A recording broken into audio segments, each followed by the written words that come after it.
This program is brought to you by Qberg, Pittsburgh's source for LGBTQ+ news and community information. To learn more about Qberg, check out their website at qberg.com. That's QBURGH.com.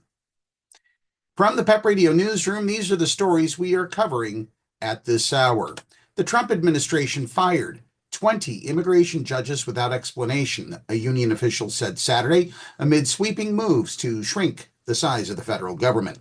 On Friday, 13 judges who had yet to be sworn in and 5 assistant chief immigration judges were dismissed without notice, said Matthew Biggs, president of the International Federation of Professional and Technical Engineers, which represents federal workers. 2 other judges were fired under similar circumstances in the last week. It was unclear if they would be replaced. Immigration courts are backlogged with more than 3.7 million cases, according to Syracuse University's Transactional Records Access Clearinghouse, and it takes years to decide asylum cases. There is support across the political spectrum for more judges and support staff, though the first Trump administration also pressured some judges to decide cases more quickly. The Trump administration earlier replaced 5 top court officials, including Mary Cheng, the agency's acting director. Circe Owen, the current leader and previously an appellate immigration judge, has issued a slew of new instructions, many reversing policies of the Biden administration. Last month, the Justice Department halted financial support for non-governmental organizations to provide information and guidance to people facing deportation, but restored funding after a coalition of nonprofit groups filed a federal lawsuit. The firings touch on 2 top Trump priorities: mass deportations and shrinking the size of the federal government. On Thursday, it ordered agencies to lay off nearly all probationary employees who had not yet gained civil service protection, potentially affecting hundreds of thousands of workers. Probationary workers generally have less than 1 year on the job. And now this news about a new sanctuary city.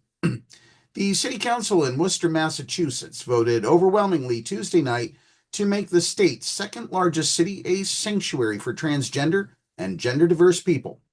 The move comes after a non-binary city council member went on leave due to an allegedly discriminatory and toxic city council culture. The resolution passed by a 9-2 vote. Adoption of the resolution followed 4 hours of heated debate in front of a packed council chamber. 2 dissenting votes came from council members who warned Worcester could lose federal funding for not complying with executive orders issued by President Donald Trump, addressing gender ideology and gender-affirming health care for minors. We're very happy that it was passed this evening, said LGBTQ+ petitioner Ali Sislow, who sought to bolster a commitment from the state that government funds won't be used for detaining people seeking or providing gender-affirming care.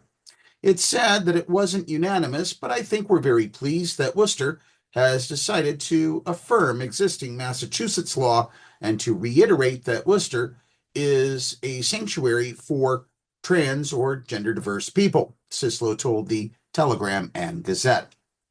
The vote comes as transgender issues roiled the city council for 4 straight meetings, following accusations by non-binary member, councilor at large, to Nguyen, that Mayor Petty and other council members created a discriminatory and toxic city council culture. Nguyen announced in January that they would take a month-long hiatus from their duties, citing council members' transphobia. Nguyen claims to have been misgendered by Mayor Petty and fellow councilor at large Kathleen Toomey publicly on the council floor. They say another council member allegedly referred to them as it repeatedly. I wish to have felt safe on this council floor, but I don't, Nguyen told council members before taking their leave of absence.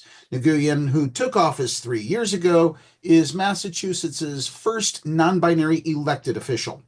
The meeting and yay vote marked their first appearance in chambers following their boycott.